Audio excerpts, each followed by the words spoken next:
probe died on a Tuesday. No one at the Galactic Council's deep-range monitoring station noticed for 11 minutes because the technician on duty was eating lunch, and because probes died all the time out in the outer dark, clipped by debris, cooked by radiation, simply worn out from the loneliness of watching nothing for decades. Technician Hans Sepp logged it as equipment failure and reached for another bite of his food. Then the backup probe sent its first reading. He put the food down. The backup was registering contacts, ship contacts. The number was climbing, 40, 60, 120, and it kept going up, and Hans Sepp sat very still and watched it, because in 17 years of monitoring the outer dark, he had never seen anything come from that direction. Nothing lived out there. Nothing had ever lived out there. The counter hit 1,000. The probe's display ran out of room for digits. Hans Sepp pressed the emergency channel with one hand. With the other, he pushed his food away. He wasn't hungry anymore.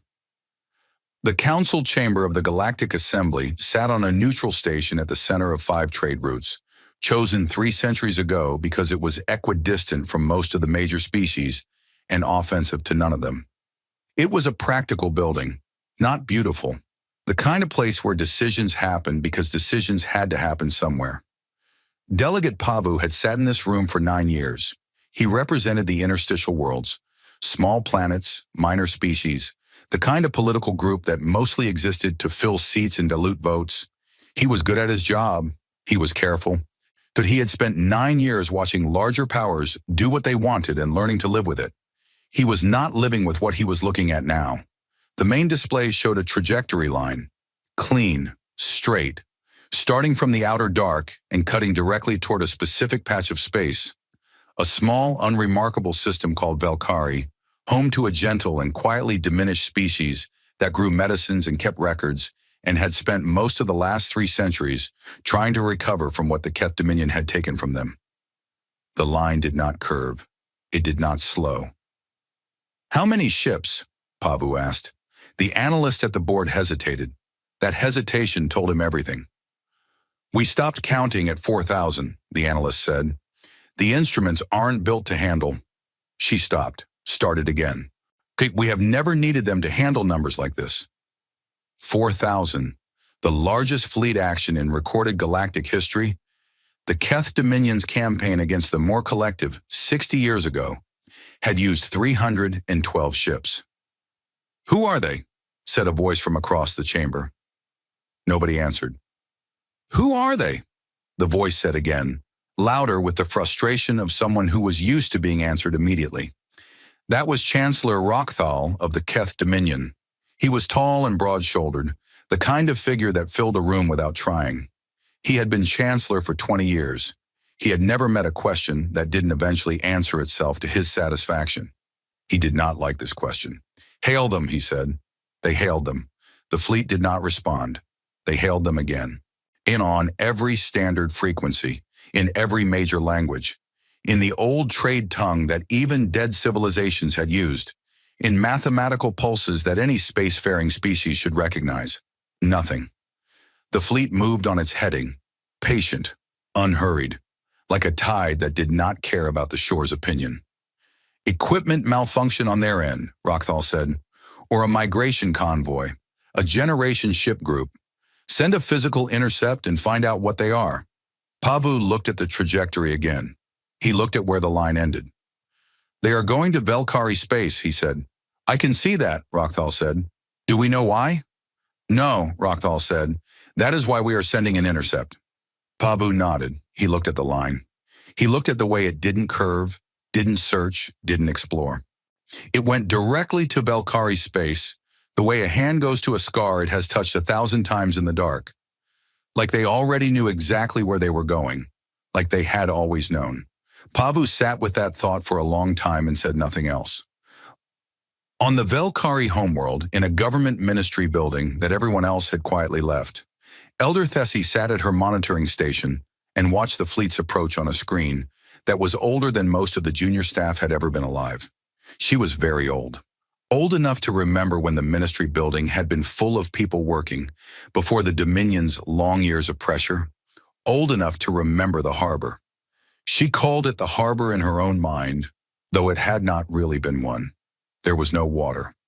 It was a flat plain at the edge of the third continent, and 300 years ago it had been covered in ships, broken ships, leaking ships, ships held together with emergency sealant and something that was not quite hope anymore. And the people who came out of them had been hollow-eyed and shaking, and there had been so many children. 40,000 of them, altogether, the last of a species. Tessie had been young then, a junior aide in the medical ministry. She had carried blankets to the harbor every morning for 6 months and had never once felt like she was doing enough, because there was nothing you could do that would be enough for 40,000 people who had lost everything. The Dominion had come afterward, angry the Velkari had paid for what they did, who had spent a century paying in slow and deliberate ways. Trade restrictions, resource quotas, the quiet strangling of a civilization that had made the wrong choice, as the Dominion defined wrong. The Velkari had never said it was the wrong choice. Now Tessie sat in the empty ministry and watched the fleet that was coming from the direction those broken ships had gone. Her hands were very still on the desk. She was trying to understand what she was feeling. It was not fear. She knew fear. She had felt it many times during the Dominion years. This was something older than fear, something that existed before the word did. The fleet moved on the screen. Patient.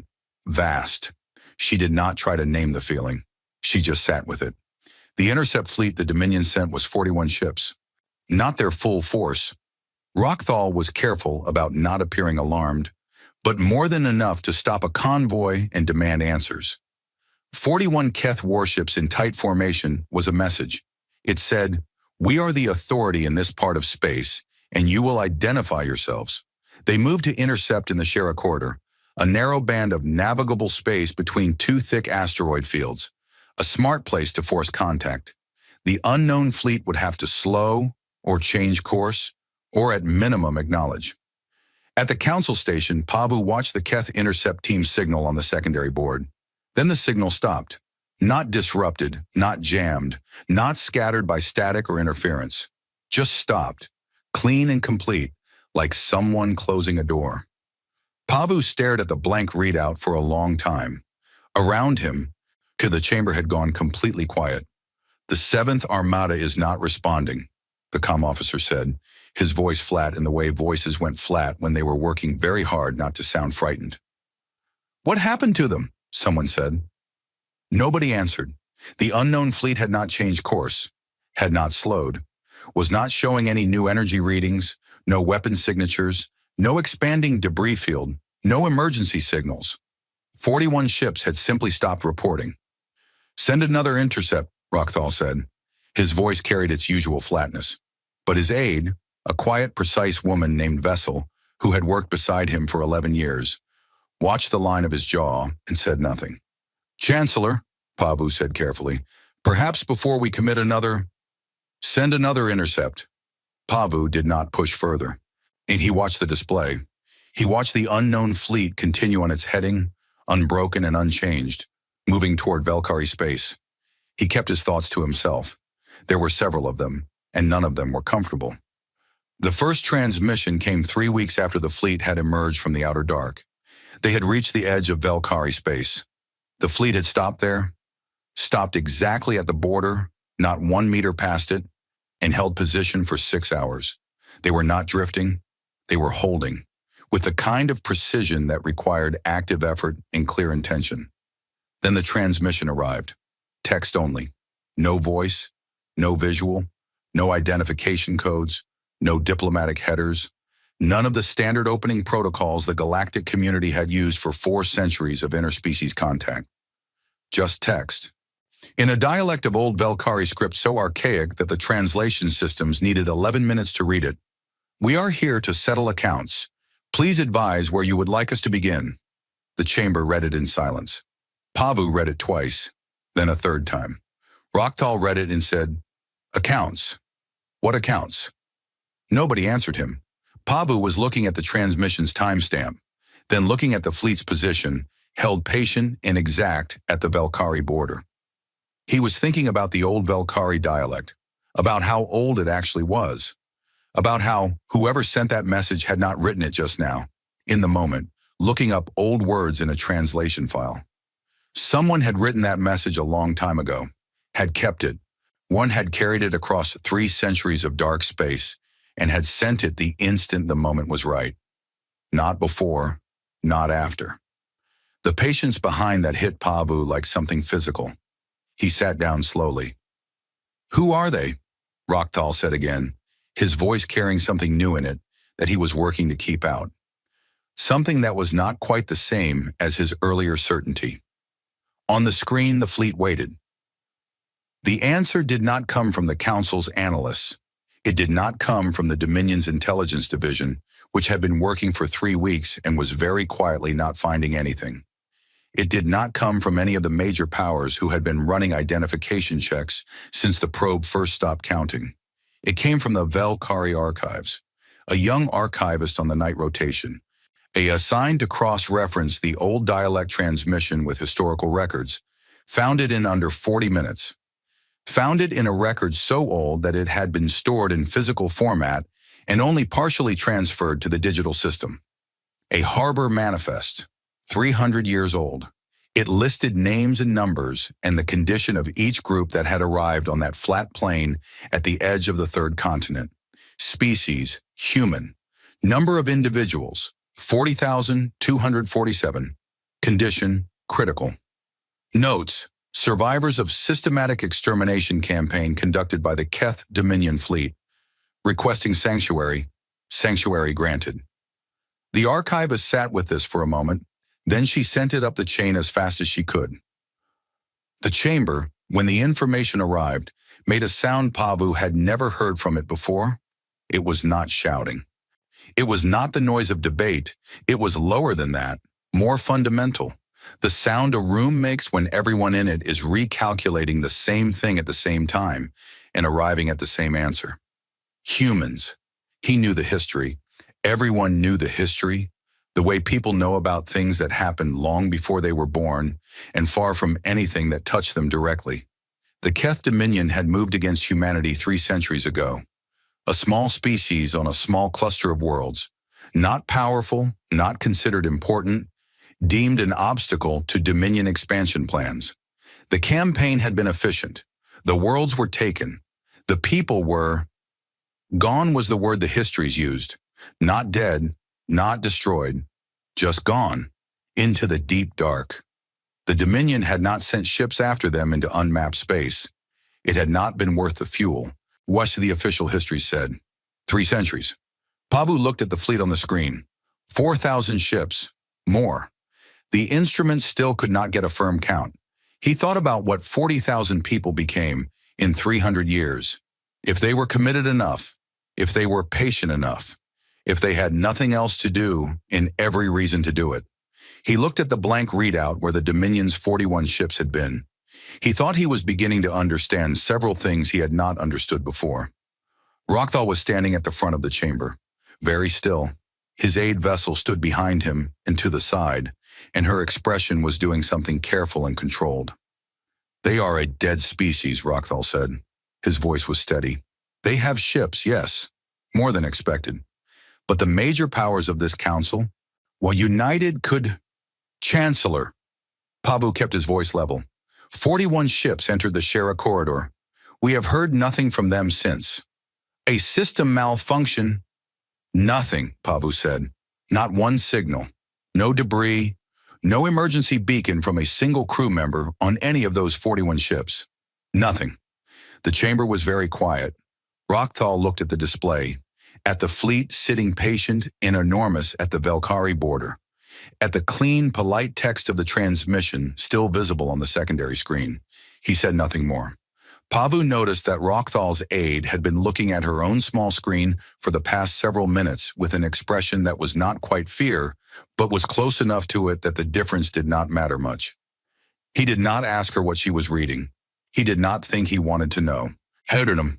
That night, there was no real night on the council station, only a scheduled dimming of corridor lights every few hours. Pavu stood at the viewport in his quarters and looked at the stars. Somewhere out there, beyond what any instrument could show him, 40,000 people had boarded broken ships and gone into the dark 300 years ago. They had gone with nothing. He tried to imagine what you built in 300 years when you had nothing except the memory of what was done to you and the memory of one species that had helped you. When those two things were the center of everything. When your children grew up knowing both of those things as clearly as they knew their own names. He thought about 40,000 people becoming more, becoming a civilization in the dark, with no one watching and no one interfering. Aswi, with every year and every resource directed toward a single purpose. 300 years. He thought about the Velkari, about a small species that had done one thing, one act of shelter in a desperate moment, and had been made to pay for it slowly and deliberately for a century while the people they sheltered disappeared, and the Dominion's power made it clear that mercy had consequences. The Velkari had paid the price. They had never said it was not worth it. And now something was coming back from the dark. Pavu pressed his forehead against the cold viewport glass. Accounts, he thought. They said accounts, not revenge, not war, not justice even. Justice was a word with a lot of interpretations and a lot of room for emotion to blur the lines. Accounts. He thought about the old Velkari dialect, about a message written long ago and carried all this way and sent at exactly the right moment.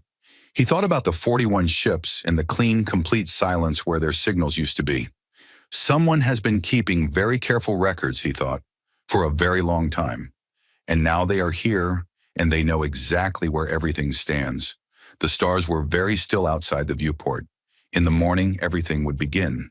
Pavu stood there for a long time, watching the dark where they had come from, feeling the particular cold of understanding something that you cannot undo. On the Velkari homeworld, Thessie received the translation confirmation at the same hour. She read it. We are here to settle accounts. She thought about the harbor. About 6 months of morning walks across a flat plain carrying blankets that were never enough. And about a small boy who had pressed his face into her shoulder and held on with both hands and said nothing at all because there were no words for what had happened to him. She thought about what her people had paid for doing what they did. She thought about what it must have felt like. 40,000 people getting back onto their damaged ships and going into the dark, leaving the only friends they had in the entire galaxy, not knowing if they would ever come back, not knowing if the people they left behind would survive the Dominion's anger, carrying that uncertainty with them into the unmapped dark. She thought about what you hold on to when you carry something like that. She looked at her screen. 4,000 ships. Sarnit, the first thing they did when they came back was write in her people's oldest language and ask where she wanted them to begin. The feeling she had been carrying since the fleet appeared finally had a clear shape. It was not fear. It was not wonder. It was the specific feeling of someone who made a choice long ago without knowing if it mattered, and then lived for 300 years inside that not knowing, and then one quiet evening received their answer. Thessie sat in the empty ministry and let herself feel it completely. Outside the window, the city was ordinary. The evening light was ordinary. Somewhere nearby, a bird made a small sound in a tree. She pressed the reply key. She typed in the old dialect her grandmother had taught her, and in words she had not used in 40 years because no one spoke them anymore. Begin here. She sent it. She sat back. She was crying. She did not know when she had started. She did not try to stop. Outside, the city continued its ordinary evening, unaware that in a quiet ministry office, an old woman had just answered a question that had been waiting 300 years for someone to ask it. The fleet received her message. The fleet began to move. The shuttle Pavu took to the human flagship was a small diplomatic vessel, standard issue, the kind of craft designed to look unintimidating and neutral. It had comfortable seats, a small refreshment unit, and windows along the side that now showed him something his brain kept refusing to fully process. The fleet. He had seen the numbers. And he had stared at the instruments for 3 weeks.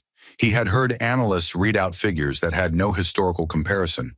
But numbers on a screen were one thing, and this was another thing entirely. The ships went in every direction he looked. Not clustered, not crowded, organized, each one placed with clear purpose, the way a city is organized, where the placement of each building makes sense once you understand what the city is for. And they were not uniform. Some were enormous, the kind of scale that made the shuttle feel like an insect. Some were smaller, faster looking, built for different work. Some had shapes he did not recognize at all, designs that did not match any template in the council's records, built from 300 years of engineering he had never seen and could not evaluate. He sat at the window and watched them pass for 20 minutes and did not reach the end of the fleet. His aide, a young man named Daru, sat beside him and said nothing. Daru was usually very good at saying things. Pavu appreciated the silence. The flagship was not the largest ship in the fleet. That surprised him. It was large. It dwarfed the shuttle without trying. But it was not the biggest, and it had no obvious weapons visible on its exterior, which he found more unsettling than weapons would have been. A ship that showed its weapons was making a statement. A ship that didn't was not interested in statements. It was simply a ship that had come here to do something and did not need to prove anything to anyone. The docking process was smooth and automatic. The airlock opened. There was a human there waiting. A young woman in a plain gray uniform who said nothing dramatic and made no particular event of the moment, who simply said, in the common tongue, with a slight and unfamiliar accent, "Delegate Pavu, the Admiral will see you now." Just like that. The room they brought him to had no windows. Pavu had expected a command center, a war room, screens and maps, and the visible machinery of a 4,000-ship fleet. Something designed to impress and to show power. It was a plain room, a table, 2 chairs, lighting that was warm rather than harsh. There was a small machine on a side counter making something that steamed gently and smelled like nothing he recognized, but in a way that was not unpleasant. Admiral Soren Weil was already sitting at the table. She was not what he expected. He was not sure afterward. What he had expected, something harder maybe, something that looked like 300 years of building toward a single moment. She looked like someone who had been awake a while but was not tired. She was calm in the way that people were calm when they had moved past the part where calm required effort. She stood briefly when he entered, which he did not expect, and gestured to the chair across from her. "Delegate," she said. "Sit, please." She poured 2 cups of the steaming thing from the machine and set one in front of him. "You don't have to drink it," she said.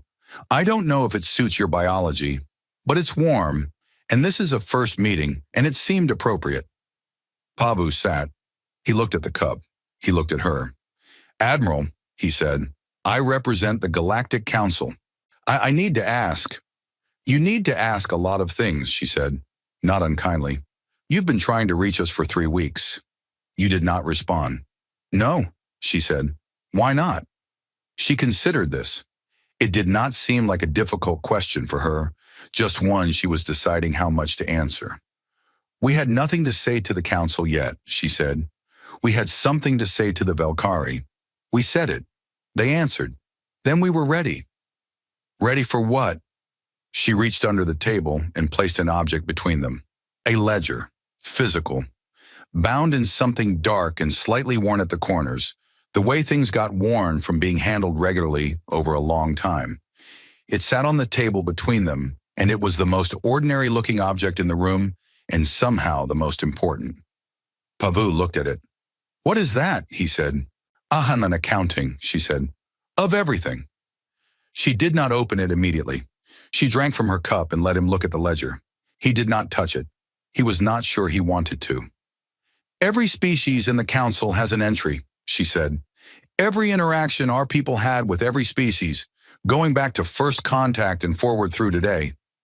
Every kindness, every harm, every trade agreement honored or broken, every refugee taken in or turned away, every ship that helped and every ship that fired." She said it the way someone states a fact about the weather, not proudly, not threateningly, just cleanly. "You have been watching for 300 years, Pavu said. "We have been recording," she said. "Watching suggests we were hidden. We were not hiding. And we were in the unmapped dark doing what our people have always done. Surviving, building, making something from nothing. And recording," he said. "We sent observers," she said. "Long range, patient. It is not difficult to gather information about people who do not believe you exist and therefore do not bother to conceal themselves from you." Pavu thought about that. He thought about the last 300 years of galactic history, all of it proceeding normally. No one thinking about the 40,000 people who had gone into the dark. All of the conversations and decisions and cruelties and kindnesses that had happened in open sight, in ships and stations and council chambers, while somewhere in the unmapped dark, someone was writing it all down. He felt the particular uncomfortable feeling of someone who has been observed without knowing it. "The Valkyrie entry," he said. "What does it say?" She opened the ledger to the first page. He looked at the Valkyrie entry. He could not read human notation, but the structure was clear. A column of figures, entries, dates stretching across the page. At the bottom of the column was a number. Large, very large. 40,000 people, Vile said. Shelter for 6 months in conditions that cost your people significantly. Resistance to Dominion pressure at personal cost to the Valkyrie government. Medical care, food stores, material given freely. Then the accumulated cost to the Valkyrie people over the following century.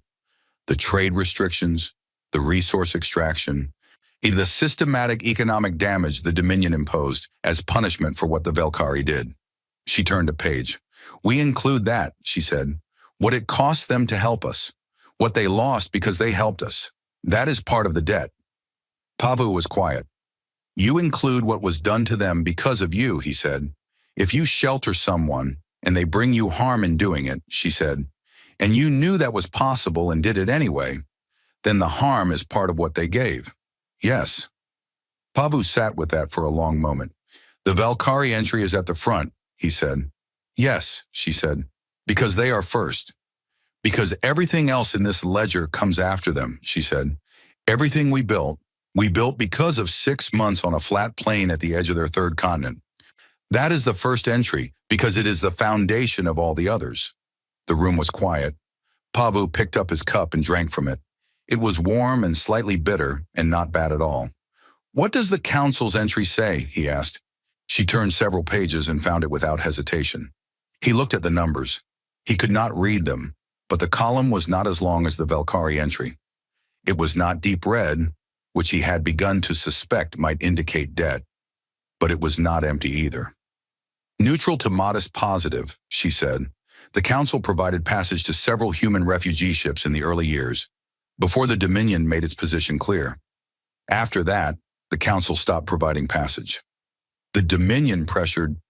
"I know why," she said. "It is still in the ledger." He nodded.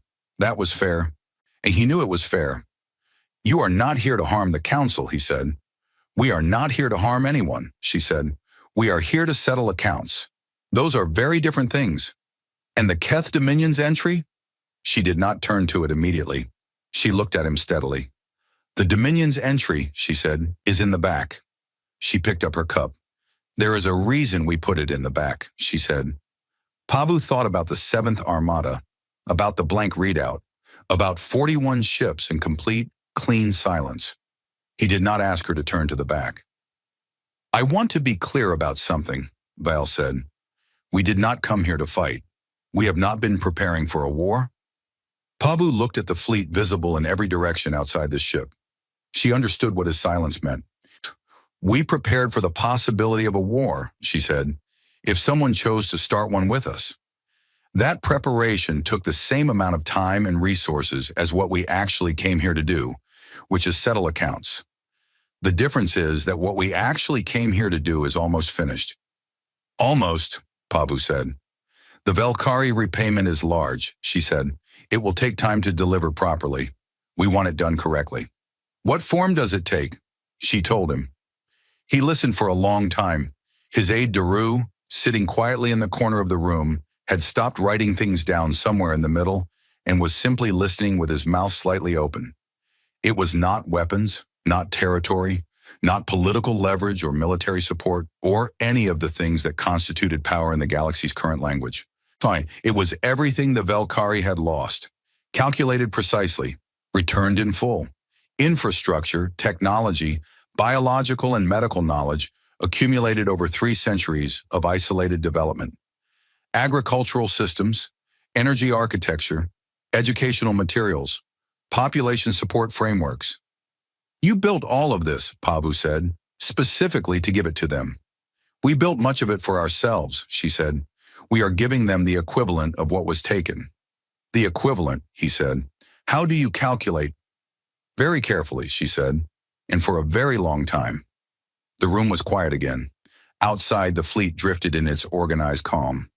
There is something I need to ask, Pavu said. The Seventh Armada, she said. He had not said it yet. She had known what the question was. Yes, he said. She held her cup in both hands. She looked at the ledger on the table between them. The Rockthal Seventh Armada, she said. 41 vessels. They intercepted us at the Shara corridor. Pavu waited. We have logged it, she said, in the ledger. She did not say which column. He did not ask. He thought about 41 ships and a blank readout and the clean, complete absence of anything afterward. No debris, no signals, nothing. He thought about a civilization that had spent 300 years in the dark, that had developed without anyone watching, that had sent long-range observers who recorded everything in a physical ledger with worn corners because it had been handled so many times. He thought about what 300 years of directed, focused, purposeful work looked like when it finally arrived. He did not ask which column. The meeting lasted 4 hours. When it was over, Vile walked with him to the airlock. She did not send an aide. She walked with him herself, through clean, plain corridors, past humans in gray uniforms who nodded at her as she passed and did not stare at Pavu, which he found remarkable, given that he was the first non-human many of them had likely ever encountered in person. They did not stare. They simply went about what they were doing, because there was work to do, and the work was the point, and everything else was secondary to the work. At the airlock, Val stopped. Delegate, she said, I want to say something not for the record and not as a formal communication. Pavu stopped. The council did not do nothing, she said.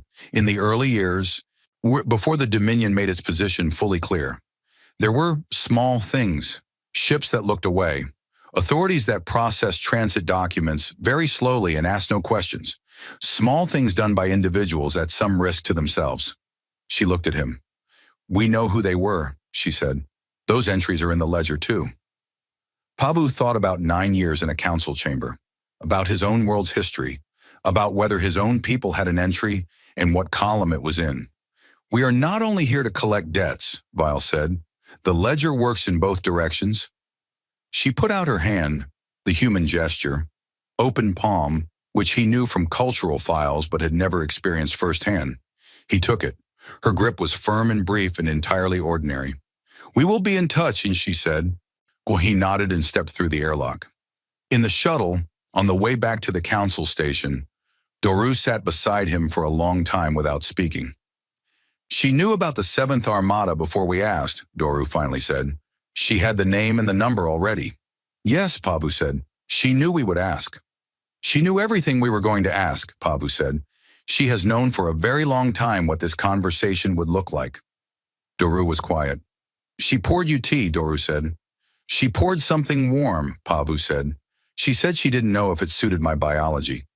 She still poured it. Pavu looked out the window at the fleet, at the vast and organized calm of it. The ledger, Doru said. Did you see, when she opened it, how worn the binding is? Pavu had seen. It has been opened a great many times, Doru said, over a very long period. Yes, Pavu said. People don't wear out a book like that unless they go back to it regularly. Not just for work, for something else. Pavu thought about that. A physical book, passed down through generations, worn at the corners from being handled. Not a digital record, not a database, not a file that you opened on a screen. A physical thing that you could hold in your hands. A physical thing that felt real, that made what was in it real. Every entry in it was a person, or a people, or a moment where someone made a choice in a crisis, and that choice was remembered. Pavu thought about the Velkari entry at the front, the foundation entry, she had called it, the one that everything else was built on. He thought about 40,000 people in broken ships and a young aide carrying blankets across a flat plain. He thought about what it meant to write something down and keep it and carry it for 300 years and handle it so often the binding wore out. It meant you did not forget. It meant you had chosen deliberately never to forget. Where are we going? Doru asked. Pavu looked at the fleet one more time. Back, he said. We need to tell the council what is coming. What is coming, Asarin? Daru asked. Pavu thought about the ledger, about the entries, positive and negative, every species in the galaxy waiting in those pages for their number to arrive.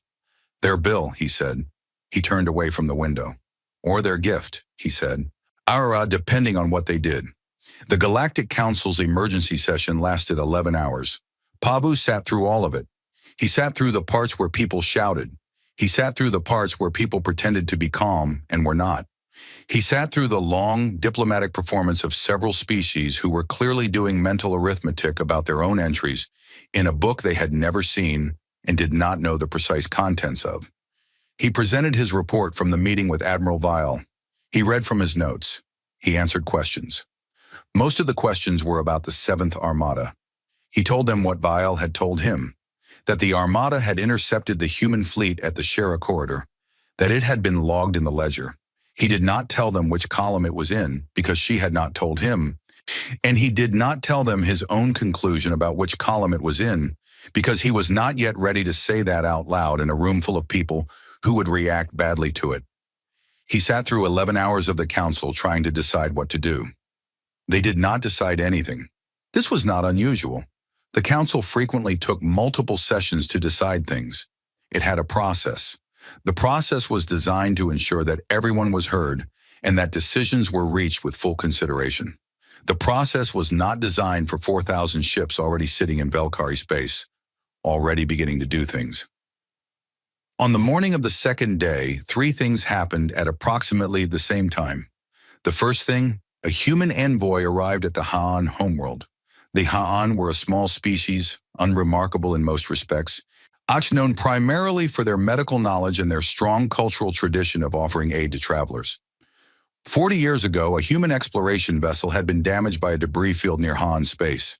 The Ha'an had found the ship.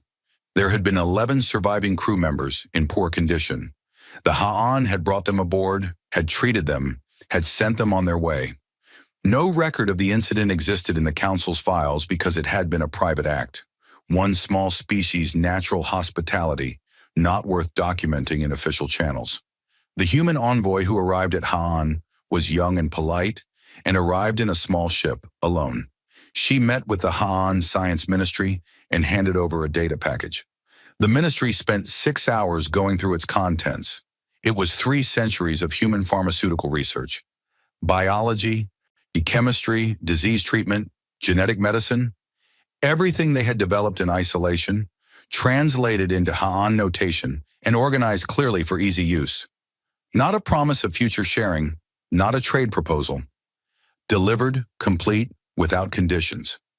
The head of the Ha'an Science Ministry, a man named Vosara, who had spent 40 years working on 3 specific diseases that had resisted every treatment his people had tried, found in the package not just leads, but complete solutions, not partial solutions.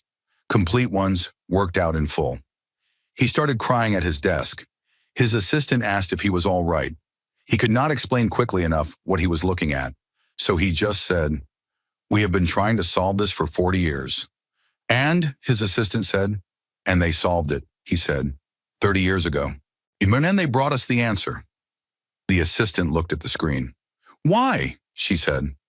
Vosara thought about the story his grandmother had told him about a damaged ship and 11 people, and a decision to help that had seemed very ordinary at the time. Because 40 years ago, we did something small, he said, and apparently they do not consider small things unimportant. The assistant stood at the desk and looked at the screen for a long time. Who are these people? She said. It was not a frightened question. It was something else. Vosara was already reading the first solution document. His hands were not steady.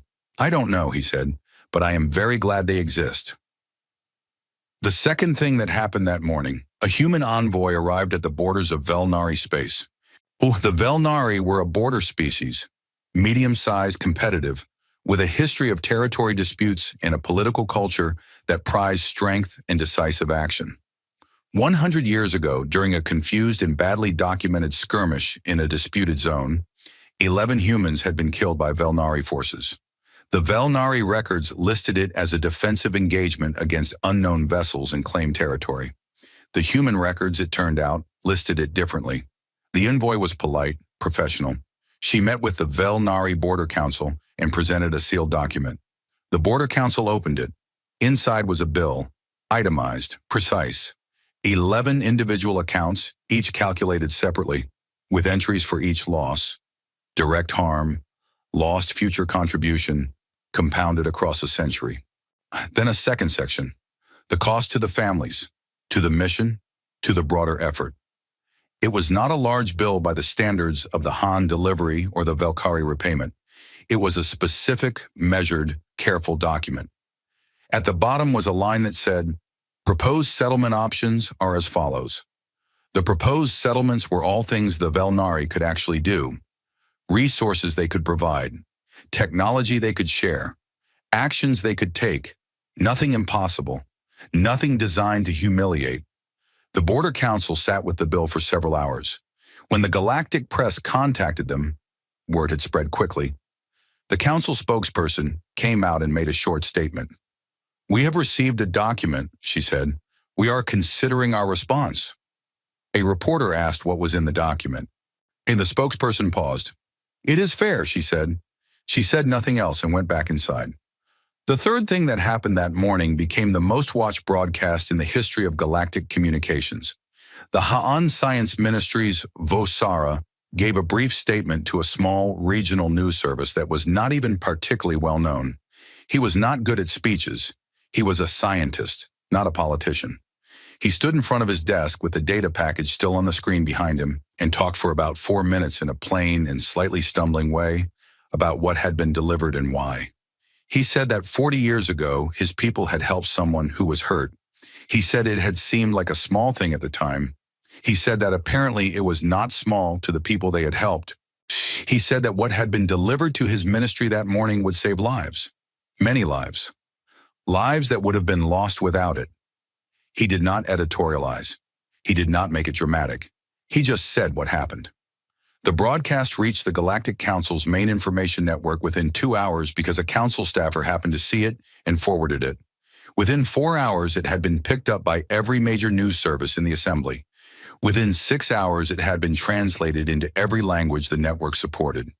By the end of the day, the image everyone knew was the last 2 seconds of the broadcast, where Vosara finished speaking and looked down at his desk and then just stood there, breathing. And you could see in his face what it felt like to have 40 years of work resolved in a single morning because someone somewhere had written down a small act of kindness and never let it go. He wasn't performing anything. He was just standing there feeling it. The entire galaxy watched him feel it. The Keth Dominion's response to all of this was a series of press statements that Pavu read at his desk and set aside without replying to.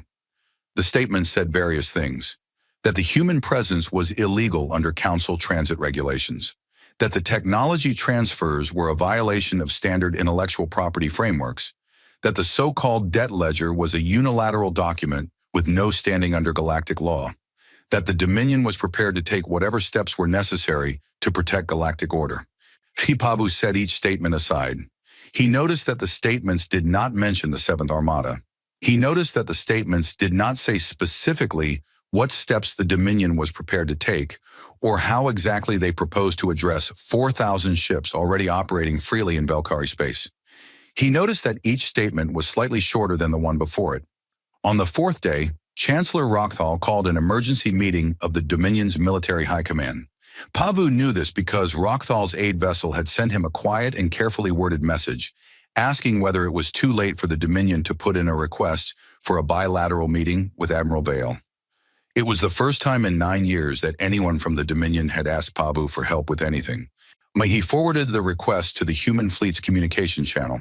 He received an acknowledgement within the hour. The request has been logged. He passed this back to Vessel. He did not hear from her again for several days. On the 5th day, the Dominion's home system stopped responding. Not under attack, not blockaded.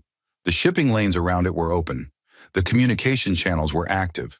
No one was interfering. The system just stopped reporting normally. The monitoring stations showed the 3 major inhabited Keth worlds. Then the monitoring stations showed something different where those worlds had been. Dispersed mass. Not explosive, not violent, not the reading you got from a destroyed planet. Just the orderly, quiet absence of what had been there before. Not like something had been carefully taken apart and redistributed.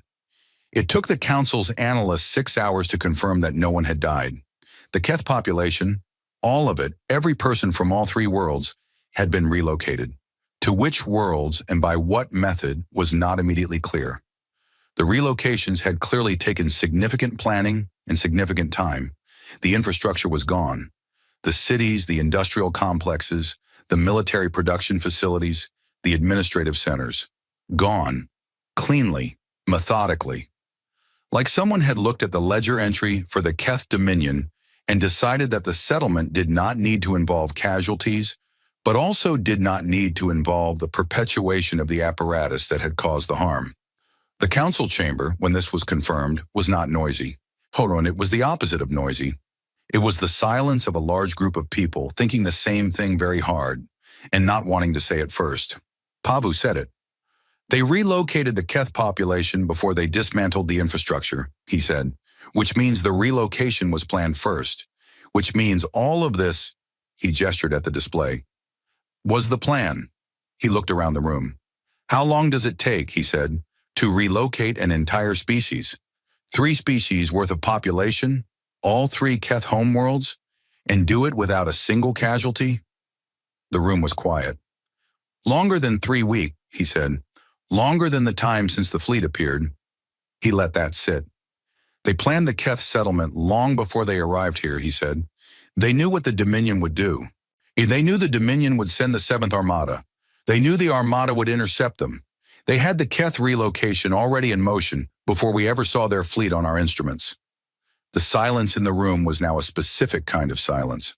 How long ago? Someone said. Pavu thought about a worn ledger. About 300 years. He did not answer. Rokthal's address to the galactic press was scheduled for that afternoon. He was 3 sentences into his prepared remarks when his communications director approached the podium and bent to say something in his ear. Everyone watching saw his face do something it had never done in public before.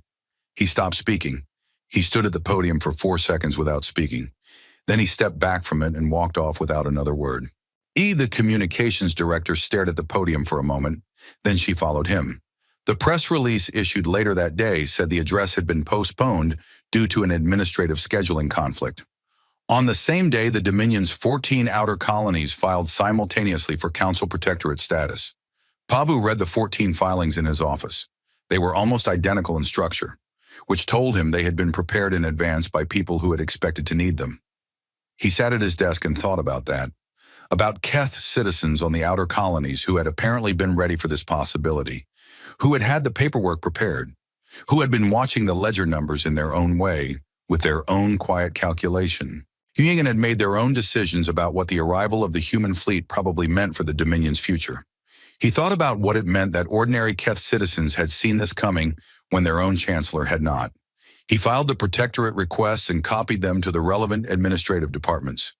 Then he sat at his desk for a while and thought about the difference between people who were afraid of what had happened and people who were afraid of what had not happened yet. The council chamber the following morning had a different quality than it usually did. Not louder, actually quieter. The kind of quiet where everyone has already had the argument with themselves and arrived at approximately the same position. Species representatives who rarely spoke were speaking. Several of them were asking procedural questions about the ledger, its legal standing, whether it was recognized, whether settlements reached through it were enforceable under council law. Pavu listened to these questions and understood what they actually were. They were not questions about legal frameworks. They were the sound of people trying to find out, without asking directly, what their own entry said and whether what was coming for them was a bill or a gift. We have not seen the ledger, said the representative of the Shavos Compact, a species with a long history of complicated relationships with almost everyone. We cannot respond to something we have not seen. I believe, Pavu said carefully, that you will be shown your entry when it is relevant to do so. By whom? The Shavos representative said. By the humans, Pavu said. On their schedule, the representative said. Yes, Pavu said. The representative sat back. They said nothing else, but they sat in a particular way that told Pavu the question was not resolved, just contained.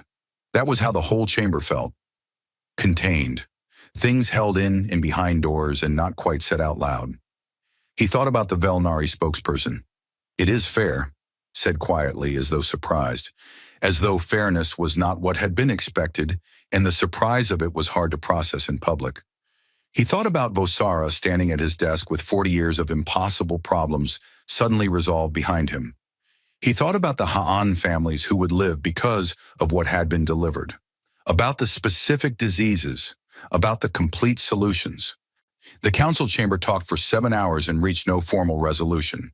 After in the corridor, a representative from a small species called the Mevin stopped Pavu. The Mevin were very small and very old as a civilization and very quiet in galactic politics. They had been around long enough to have seen things come and go. Delegate, the Mevin representative said. A question? Yes, Pavu said. The species that sent those 40,000 people away, she said, that exterminated their worlds and did not pursue them into the dark because it was not worth the fuel. Pavu waited. Do they understand, she said, what they made? Pavu thought about a physical ledger with worn corners, about a message in a dead dialect carried for 300 years, even about a fleet that held position exactly at a border and waited 6 hours for a reply before moving 1 meter into the space they had been invited into. No, he said, I don't think they did. That is the most terrifying thing you could have said, she told him. She went back into the chamber. Pavu stood in the corridor. Outside the station's viewport in the distance, ships were moving toward Velkari space. Human ships, carrying things, doing the work they had come to do, patient and quiet and entirely certain of what they were doing. Pavu went back to his office and sat at his desk for a long time before he could find a way to start his next report to anyone. They came in the morning. Not warships, freighters. The distinction was clear even to Thessie's aging eyes. The shape of them was wrong for combat. Was built wide and heavy rather than lean, built for carrying rather than fighting. Hundreds of them moving in a slow and coordinated line across the Velkari sky, holding formation with such easy precision that they looked like a single thing rather than many.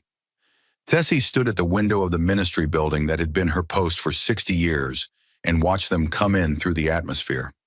The younger government officials were gathered in the main hall, speaking to each other in low voices, doing the organizational work of receiving something this large and this unexpected. There were protocols being written on the spot. There were comm channels being opened and closed. There was the particular organized noise of a bureaucracy trying to adapt quickly to something it had not prepared for. Thessie was not in the main hall. Why, she was at the window. The freighters were descending now, spreading out over the landscape, each one moving to a specific position with the kind of deliberate placement that told her they already knew where they were going. Not searching, not circling. Each ship going to a specific place that someone had chosen in advance. She thought about the harbor again, about ships arriving on a flat plain. These were different ships, different people, different moment. The same thread, though, the same line running from then to now, 300 years long, and she was standing at both ends of it at the same time. She put her hand on the window glass. Outside, the freighters descended. The first thing they did was maps. Human engineers arrived at the Velkari government offices with physical map documents, printed, detailed, eyes showing the entire planet in sections, and spent 3 hours with the government's infrastructure coordinators going over every marked location. The marked locations were where things would go. Thessie sat in the back of the coordination room and watched this happen. She watched the human engineers explain their plans in careful, simply spoken, common tongue, pointing at the maps, answering questions patiently, never seeming frustrated when a question required a long answer. She watched the Velkari coordinators lean over the maps and follow the pointed fingers and ask more questions. One of the human engineers was very young, younger than Thessie's grandchildren. He had a scar along the side of his jaw, and he spoke with his hands a great deal. He was explaining the water system, not a water system that the Velkari would have to build themselves. A complete water reclamation system, the components for which were already on the freighters, already being positioned, ready for installation beginning the next morning. He explained how long it would take. He explained the maintenance requirements. He explained what the system would produce. He said the water output numbers, and one of the Valkyrie coordinators put her pen down on the table. "That's 3 times what we have now," she said. "Yes," the young engineer said. "We have been on rationing protocols for, 40 years," he said. "We know. The rationing protocols are in the plan. The new system is calibrated to address the deficit that was created during the Dominion restriction years and to provide sufficient surplus to prevent future rationing under normal conditions." The coordinator stared at him. "You calculated our rationing deficit," she said. "We calculated what was taken," he said. "The water system is part of what was taken. We are returning it." The coordinator looked at the map, at the points marked in red where the components would go, at the web of lines connecting them. She looked back at the young engineer. She did not say anything, but something in her face did. The young engineer understood what it meant. He gave her a small plain nod. Then he pointed to the next item on the map and continued explaining. The school was built on the 8th day. Tessie was not expecting it. She had been watching the larger work, the terraforming arrays going in on the stripped land in the southern continent, the orbital station assembling itself in sections with a speed that still astonished her every time she looked up, the medical facilities opening in 3 cities at the same time, fully equipped, fully staffed, already seeing patients. The orbital station, she had been told, took 11 days to assemble from components on the freighters. 11 days. The Valkyrie equivalent had taken 9 years. She had been watching the large work, and so she almost missed the school. It was in a district of the capital city that had been bombed during the worst years. The buildings around it were still unrepaired. The Valkyrie rebuilding had been slow, not constrained by the resource restrictions the Dominion had maintained through most of the last century. The district was not fully abandoned, but it was not well. It had the specific quality of a neighborhood that had once been something and was now reduced to its outline. The school was small. It was placed where a building had stood before the bombing. Human construction workers had cleared the site in a day and built the structure in 6. It was not large or grand. It was sized correctly for a neighborhood school, with rooms for children and a space outside for them to move around in. When Tessie came to see it, a human worker was finishing the entrance. He was placing a plaque beside the door. He secured it carefully. Then he stepped back and looked at it, and then turned and saw her. He said nothing. He seemed to understand who she was without being told, though she did not know how. He stepped to the side and let her look at the plaque. It was in old Valkyrie script, the same archaic dialect that the first transmission had used. The words were clear and plain. From the children of the 40,000. Tessie looked at the plaque for a long time. The construction worker waited quietly and did not rush her. She did not cry this time. She had done her crying. What she felt now was past the place where crying reached. She reached out and touched the plaque with 2 fingers, very briefly. Then she turned and walked back toward the ministry. She had work to do. There was a great deal of coordination still needed, and the irrigation systems were going in tomorrow. And someone needed to be present to confirm the placement was correct. She walked back with her hands clasped behind her and her face very still, and something in her chest that she thought would take some time to find the right words for. She was all right with that. Some things were bigger than quick words. Admiral Vial came to the Valkyrie homeworld on the 9th day. She came alone. No guard, no delegation, no formal announcement. She arrived in a small craft and was met by a single government aide who brought her to the ministry. Tessie was waiting. They sat in a room with 2 chairs and a low table and a window looking out at the work happening in the southern district. From this distance, the terraforming arrays looked like lines of light written across the damaged land. Tessie had arranged tea, real Valkyrie tea, the traditional preparation, which took a long time and which she had made herself. Vial drank it with both hands around the cup, and her eyes going to the window every so often. "Your people work very quickly," Tessie said. "They want to," Vial said, "not because it is urgent, because they have wanted to do this for a long time." "How long?" Tessie asked. Vial thought about it. "The plan for the Valkyrie repayment was the first major project we completed after the initial settlement period," she said. "When we had enough stability to begin planning long-term, this was where we started." "How long ago was that?" About 270 years ago, Val said. Tessie sat with this for a moment.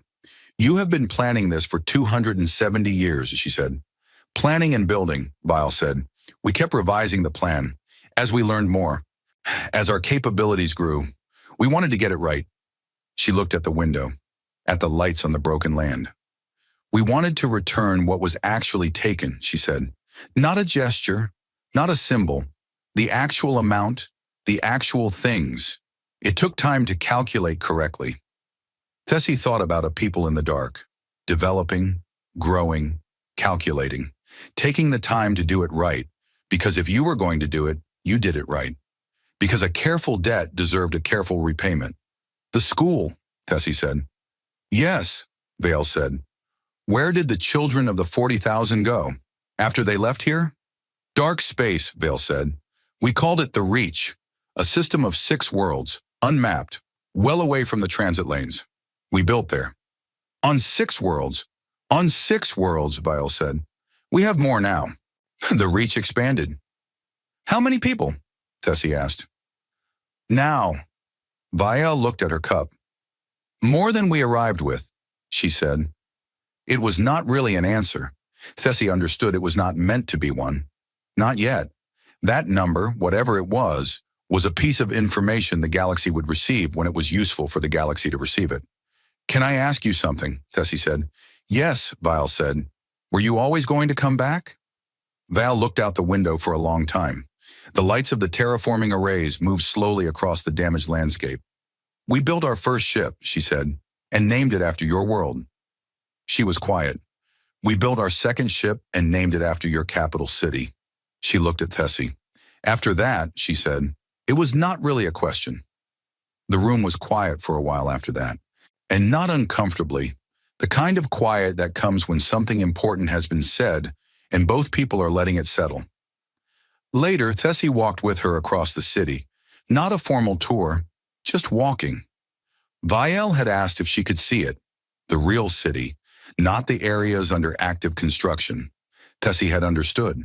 They walked through the market district, which had recovered somewhat over the years. Stalls and small buildings, the daily trade of a civilization that had survived its reduction and was still here.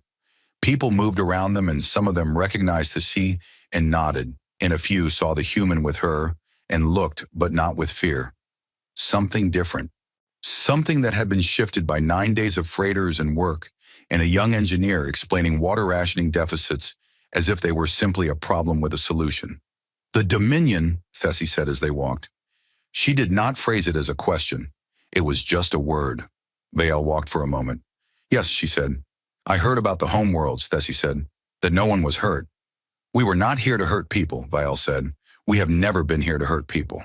But the infrastructure was the mechanism of harm, Vale said. We removed the mechanism. The people are on new worlds, smaller, less resourced. They will have to build. They will have difficulty. She stopped walking. She turned to look at a building on the side of the street. An old building, repaired in places with materials that did not quite match, which was how you could tell where the damage had been. So did we, she said. She said it quietly, not with anger, not with satisfaction, with the flatness of a simple fact that had been lived and understood and filed. Tessie looked at the repaired building, at the places where the materials did not match. She had looked at those places for many years. She had stopped seeing them. She saw them now. The Keth people, she said. What happens to them? They rebuild, Vile said, without the Dominion structure, without the apparatus. Some of them will be fine. Some of them will struggle. The outer colony populations are resourceful. They know how to do without. She started walking again. Their entry in the ledger, she said, is now closed. Closed, Tessie said. Here the debt has been settled, Vile said. One way or another it is settled. They are in the ledger as a settled account. We do not return to settled accounts. They walked in silence for a moment. That is mercy, Tessie said. Vale glanced at her sideways. That is accounting, she said. Tessie was quiet. She thought about the difference between the two things. She thought that maybe in the hands of people who were careful enough and patient enough, they might end up in the same place. On the 12th day, the medical facilities in all 3 cities were fully operational. On the 14th day, the first crops were seeded in the southern continent, in soil that the terraforming arrays had spent 6 days preparing. The soil readings were better than the Valkyrie Agricultural Ministry had projected for that land in any optimistic forecast. 3 different scientists sent Thessi messages about the soil readings. One of them used the word impossible, and then corrected himself in a second message and said he meant unprecedented. On the 15th day, the orbital station was completed. Human engineers gave the Valkyrie operations staff a 3-day handover and orientation. The station was not a human station with Valkyrie access. It was a Valkyrie station, built by humans, handed over completely. The deed of transfer was the most paperwork Thessi had signed in 20 years. She signed every page. On the 16th day, Val's small craft left the homeworld and returned to the fleet. Thessi stood at the window again. The freighters were still there, still working, still making their slow, organized passes over the landscape. The work was not done. It would take more weeks. But the southern continent's lights were different now. The lines of the terraforming arrays had settled into their operational pattern, a steady, regular movement across the land, doing the slow work of returning something to what it should be. Thessi watched them from the ministry window. Somewhere in that light, crops were seeded in prepared soil. Children would go to a school with a plaque above the door in a language their grandparents had stopped speaking because no one else knew it anymore. Water would flow somewhere it had not flowed in 40 years. She thought about 6 months of morning walks across a flat plain carrying blankets. She thought about 40,000 people in broken ships. She thought about what it was to carry something for 300 years and then come back and put it down properly. She put her hand on the window. Outside, the lights moved across the southern land, steady, unhurried, patient in the way of things that have all the time they need to do what they came to do. Thessi stood at the window for a very long time. The city behind her was already different than it had been 16 days ago. It would be more different in another 16. She was going to live long enough to see it. She was certain of that, and the certainty was not something she had felt before, and she did not examine it too carefully because some gifts are too large to hold directly. Because she just stood at the window and let the lights move across the land and breathed. The broadcast went out on a morning when the council station's corridors were already busy with more people than they were built for. Pavu arrived at his office early before most of his staff, a habit from the first years when his group was small, and he had learned that the quiet hours were the only ones you could actually think in. He made something warm in the small machine in the corner and sat at his desk and looked at the incoming messages, of which there were a great deal. He was on the third message when the broadcast notification appeared at the top of his secondary screen. It said, "Simultaneous multi-channel transmission received from human fleet. All species, all standard frequencies. Text format." He opened it. He read it. He set down his cup. The ledger was public, not a summary, not a statement about it. The actual contents, every entry, every species, every column of numbers, every calculated figure, released simultaneously to every species in the Galactic Assembly, delivered in each species' own language, formatted clearly, organized by species, the methodology explained in plain language at the top, so that the numbers could be verified by anyone who wanted to check the work. There was no accompanying statement, no declaration, no demands, no deadline. Just the ledger, delivered to everyone at the same time, and the clean, quiet implication that everyone could now see their own number and everyone else's and draw their own conclusions. Pavu read through his own species entry. It was not long. It was accurate. He recognized several of the entries, specific decisions, specific moments he had been present for or had read about in his own government's records. They were listed without editorializing, without weight given to the politics around them, simply as actions taken or not taken. He looked at the total. Modest positive, slightly better than he had expected.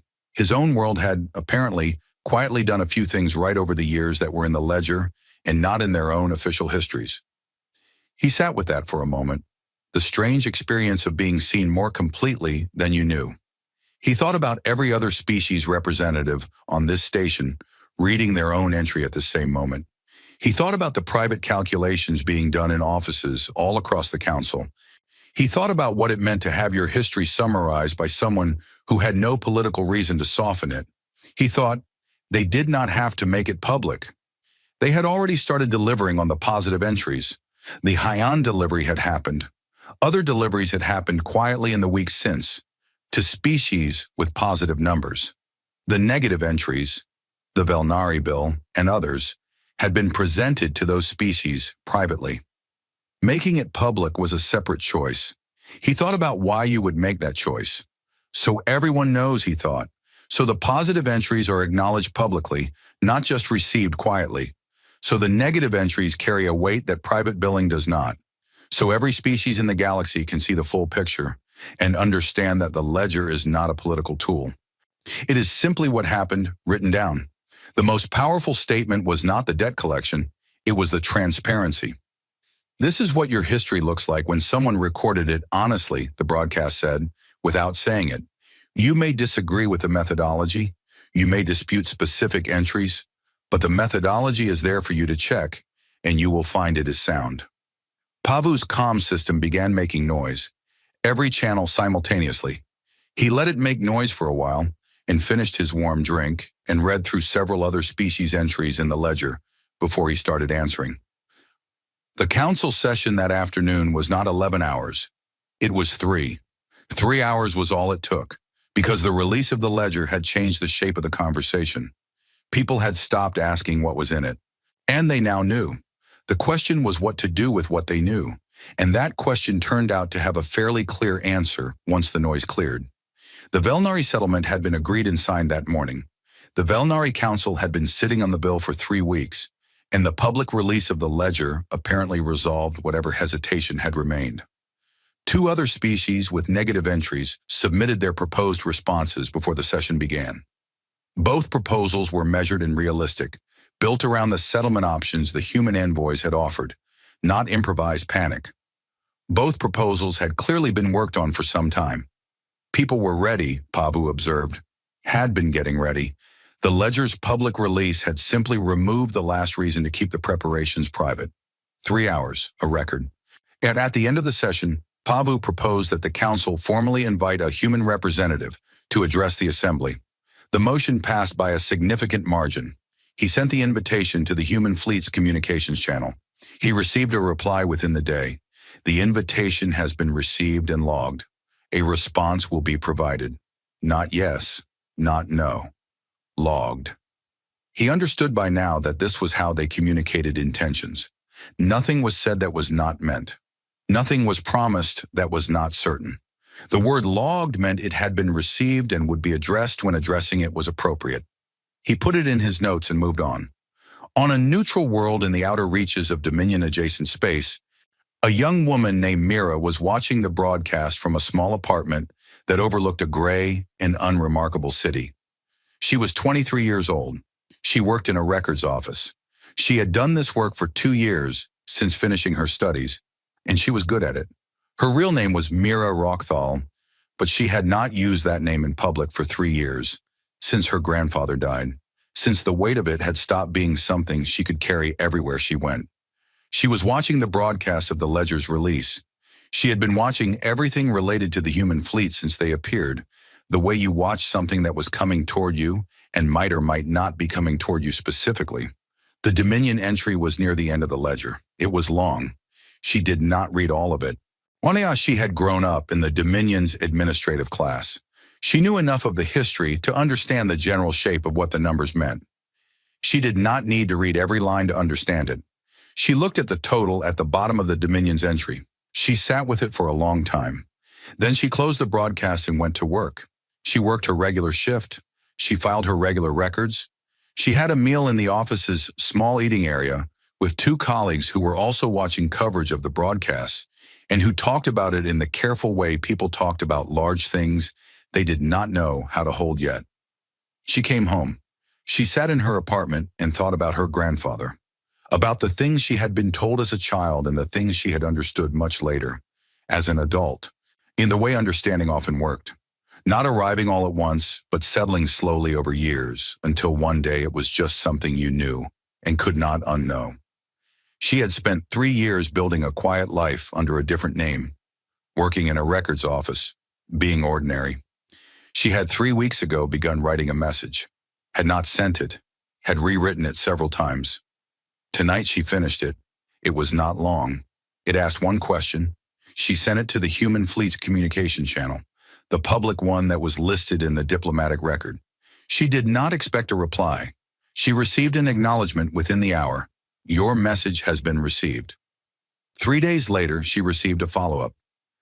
Admiral Weil will meet with you at the following station at the following time, if you are able. Mira sat with this for a long time, and then she booked her travel. The station Admiral Weil had named was a small one, a transit point, the kind of place where people passed through rather than stayed. It had a viewing lounge with a long window looking out at a quiet stretch of space, and it was here that Weil was waiting when Mira arrived. Weil was alone. No aide, no security, no delegation. Mira walked to the table. She sat down. She had rehearsed several openings. She had a question she had been carrying for 3 weeks. She had words prepared. She looked at Weil.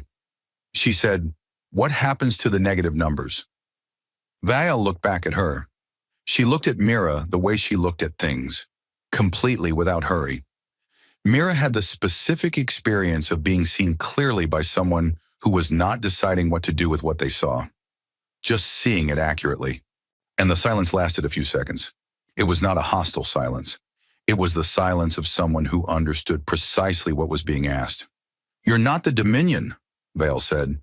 "My name is—" "I know your name," Vale said. "Both of them." Mira was quiet. "You're not the Dominion," Vale said again, quieter this time, not as a statement about politics, as a statement about what she was looking at. "But the number," Mira started. "The Dominion's entry is closed," Vale said. "The account is settled." "The infrastructure—" "Gone," Vale said. "Yes, that is the settlement." "And the people? The Keth people on the New Worlds? They had nothing to do with—" "Some of them had nothing to do with it," Vale said. "Some of them did. The account is settled for all of them the same. The settlement was not designed to distinguish. The Dominion as an entity has a closed account. The people who came from it are individuals. Individuals have their own entries." She looked at Mira steadily. "Your entry," she said, "is not your grandfather's entry." Mira sat with this. "What is my entry?" she said. 3 years, Vale said. "You have been building something different for 3 years, under a different name, in a records office, doing ordinary work. There are people in your building who know you by your ordinary name and think of you as someone who keeps good records and is reliable and brings food to share sometimes." Mira did not ask how she knew this. She was past the point of asking how they knew things. "You asked a simple question," Vile said. "What happens to negative numbers?" Mira waited. "Numbers change," Vile said. She said it plainly, without comfort built into it, without the softness people put around things to make them easier to hold. Just the flat truth of it. Numbers change. Mira sat with this. It was the least reassuring reassurance she had ever received. It gave her no promise. It made no guarantee. It also did not close a door. "What does that mean practically?" she said. "It means," Vile said, "that the ledger is a living document." She stood. "New entries go in every day," she said. "Old entries are updated when circumstances change. The ledger is not a sentence. It is a record." She was preparing to leave. "Why did you agree to meet with me?" Mira said. Vale paused. "Because you asked," she said. "That's all?" "You asked honestly," Vale said. "You asked because you needed to know the answer. Not because you wanted to negotiate or to make a case or to get something. You just needed to know." She looked at her. "We always answer honest questions when we can," she said. She walked away. Mira sat in the viewing lounge for a long time after, looking out the window. The station was quiet. Occasionally a ship passed in the view outside. Numbers change. She thought about her records office, about her ordinary name, about 3 years of building something small and unremarkable. She thought about the ledger, about it being alive, about every day adding new entries. She thought about her grandfather and about the things she had spent 3 years not being. Numbers change. She picked up her bag and walked to the transit desk to book her way home. Pavu was at his viewport when the formal integration proposal was drafted. It had taken 6 weeks. 6 weeks since the fleet appeared, since the ledger was delivered publicly, since the Valkyrie work had begun, and the settlements had started coming in, and the council had shifted from panic to something that looked more like adaptation. The proposal was comprehensive. Humanity as a formal council member. Seats, representation, rights, obligations. A full integration framework developed by the council's best legal and diplomatic architects. The kind of document that would normally take a year to produce. 6 weeks. He had contributed to it himself. He thought it was good work. He thought it was fair. He sent it to the human fleet's communications channel and waited. The reply came the same day. The proposal has been received. We will consider it. Not yes. Not no. Pavu looked at the reply for a moment. He thought about a ledger with worn corners, about a message in a dead dialect carried for 3 centuries, about a fleet that had stopped exactly at a border and waited 6 hours for an answer before moving 1 meter. He thought about people who had planned for 300 years, who did not hurry, who had decided early that patience was not a weakness, but a method. He put the reply in his files. He would wait. 3 weeks after the ledger's public release, a small story came through the General News Service. The Ha'an Space Authority had, in the previous month, reported several long-range anomalies near a dim star in the outer edge of their system. The star had been showing irregular readings for 40 years. It was not large enough or close enough to be dangerous, but it had been on the monitoring list for decades. The anomalies had resolved. The star's readings were now completely stable. The irregular patterns that had concerned astronomers for 40 years were gone. The Ha'an Space Authority issued a statement noting the anomaly's resolution and crediting it to natural stellar processes. A scientist on the independent news service posted a quiet counter-analysis. The natural stellar process explanation, she said, did not account for the specific nature of the resolution. What the instruments showed was not natural stabilization, but something that looked like intervention. Specifically, the kind of intervention that required a deep understanding of stellar dynamics and a significant capacity for precision work in a difficult environment. The kind of work that might take, she noted, roughly a decade to plan and execute. She also noted that the Ha'an had, 40 years ago, helped 11 humans who were hurt. The news service's comment section ran to several thousand entries. The Ha'an Authority declined to comment further. The human fleet declined to comment at all. The story was noted in council communications and flagged for Pavu's attention. He read it at his desk and did not add anything to the record. He thought about what it meant to stabilize a star, about the planning required, about the time, about the fact that it had been done a decade ago, in quiet and delivered without announcement, completed before the human fleet had even appeared in the outer dark. He thought about what other things had been done in quiet over the decades, outer and delivered without announcement, and were simply waiting to be discovered. He thought about how long the Han would take to realize that the disease solutions in their data package had come with something else embedded in them. Not malware, not manipulation, just a deep biological understanding of their specific physiological structure that implied the humans had been studying Ha'an biology for a very long time. Carefully, respectfully, from a distance, because if you were going to repay a debt properly, you needed to know exactly what would be valuable to the people you owed. He did not know what else was out there, embedded quietly in the fabric of the galaxy, waiting. He suspected there was quite a lot of it. He was not sure whether that was frightening or something else. He leaned back in his chair and looked at the ceiling. That evening at the viewport in his quarters, he watched the ships. The human fleet had redistributed itself over the past 6 weeks, not concentrated in Valkyrie space anymore. That work was ongoing but no longer required the full fleet. The ships had spread into the lanes between systems, into the transit corridors, into the dark spaces between the recognized routes where no one had ever had reason to go before. Not blocking anything, not claiming anything, simply present, integrated into the space of the galaxy the way something integrates when it belongs there. Doru came to stand beside him. "Do you think they'll accept the membership proposal?" Doru said. "Eventually," Pavu said. "What are they waiting for?" Pavu thought about it. "They have the ledger," he said. They know everyone's history. Once they know who can be trusted and who is working toward trust and who has not started yet, he looked at the ships. They don't need to be inside the council to do what they're doing. Membership would give them certain obligations they don't currently have. They'll take those obligations when they're ready to have them. And in the meantime, Pavu said, they're doing what they came to do. He watched a ship move slowly through the far edge of his viewport's view.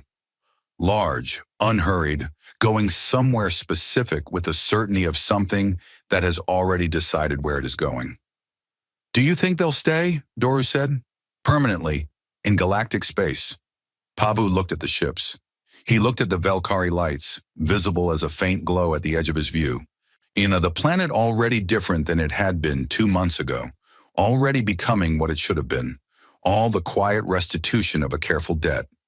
He thought about the harbor manifest, sanctuary granted, 300 years ago, one small act. He thought about a fleet that came out of the dark and stopped exactly at the border and waited to be asked before moving 1 meter inside. He thought about a plaque in an old dialect above a school door in a district that used to be rubble. They never left, he said. It was the truest thing he had said in weeks. Dora was quiet. Outside, the ships moved through the dark, patient, steady, distributed across the galaxy's lanes like something that had always been there and was only now visible. The galaxy breathed around them. Not the hell breath of the first weeks, or the gasping calculation of every species doing its private arithmetic. Something else now, something that was working out, slowly and imperfectly, what it meant to share a galaxy with people who kept records, who remembered small things, who carried debts and gifts alike across centuries and delivered them properly, without ceremony, because the delivery was the point and not the drama of it. Pavu stood at the viewport until the light-dimming cycle started in the corridor behind him. He thought about Mira in her records office under her ordinary name. He thought about Thessie at a window watching light move across restored land. He thought about Vosara with 40 years of impossible problems suddenly solved. He thought about a ledger with worn corners, handled so many times the binding had softened. He thought the galaxy feared them because the galaxy expected revenge, and what they brought instead was something the galaxy had no category for. They brought a reckoning that was also a gift. They brought an account that was also a homecoming. They brought 300 years of work aimed precisely at making things right, not making things even. That was the thing no one had prepared for. Not what they did, what they were. He stood at the viewport until the lights dimmed fully and the corridor went dark. Outside, the ships moved through the dark between the stars. Patient, present, home.